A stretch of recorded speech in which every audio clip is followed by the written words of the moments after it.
The Candida auris is a fungus, a microorganism, that can cause candidiasis, a dangerous and potentially lethal disease. This fungus becomes especially problematic when it enters the bloodstream and spreads throughout the body. The Centers for Disease Control and Prevention, CDC, is concerned about Candida auris for three main reasons. It is often multidrug-resistant, meaning that it is resistant to multiple antifungal drugs commonly used to treat Candida infections. Some strains are resistant to all three available classes of antifungals. It is difficult to identify with standard laboratory methods, and it can be misidentified in labs without specific technology.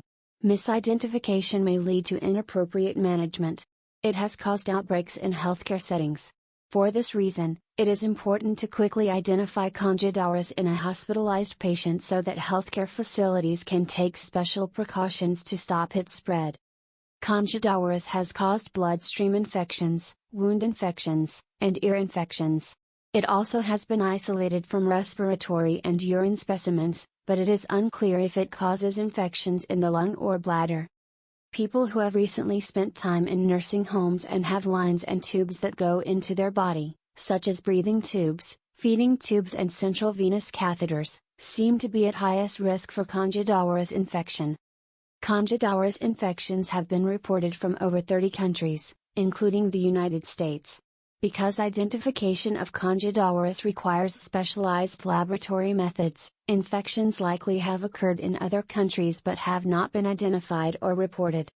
To diagnose Candida auris infection, culture of blood or other body fluids is usually done. However, Candida auris is harder to identify from cultures than other types of Candida. For example, it can be confused with other types of yeasts, particularly Candida humulonii.